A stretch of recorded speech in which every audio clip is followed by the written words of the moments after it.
बैरकपुर लोकसभा का कैंडिडेट माननीय श्री जनाब अर्जुन सिंह जी।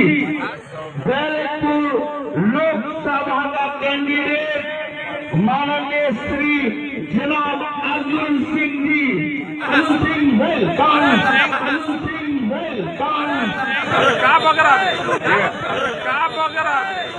লোকসভা নির্বাচনের আবহে এবার প্রচার করতে বেরিয়েছিলেন তৃণমূল কংগ্রেসের ব্যারাকপুরের লোকসভা নির্বাচনের প্রার্থী পার্থ ভৌমিক, আর তার বিপরীতে এবার অর্জুন সিং, সম্প্রতি যিনি ঘাসফুল শিবির ছেড়ে পদ্ম হাতে নিয়েছেন। আর অস্বস্তি কেন, তার কারণ এবার ভাটপাড়া অঞ্চলে যখন পার্থ ভৌমিক প্রচার করতে বেরিয়েছেন ঠিক সেই সময় শোনা যাচ্ছে অর্জুন সিংয়ের নাম। আর যদিও এই নিয়ে বেজায় অস্বস্তিতে প্রার্থী পার্থ ভৌমিক, আবার অন্যদিকে অর্জুন সিংয়ের বক্তব্য যে এখনো পর্যন্ত মানুষ তাকেই মনে রেখেছে, অর্থাৎ পার্থ ভৌমিক সেচমন্ত্রী হয়েছেন, তিনি বাইরে থেকে এসেছেন, নিজের মাটিতে অর্জুন সিং লড়াই করছেন, তাই অর্জুন সিংয়ের নামটাই কর্মীদের মুখে মুখে ফিরছে।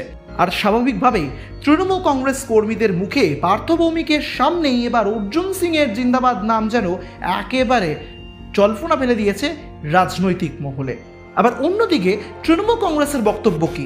তৃণমূল কংগ্রেসের বক্তব্য যে বারবার করে রং বদল করতে পারেন অর্জুন সিং, আর অর্জুন সিংয়ের নাম এতদিন মুখস্থ ছিল তৃণমূল কংগ্রেস কর্মীদের মধ্যে, তাই সেই ভাইবস এখনো কাটেনি, যদিও রং বদলে বিজেপিতে চলে গিয়েছেন অর্জুন সিং।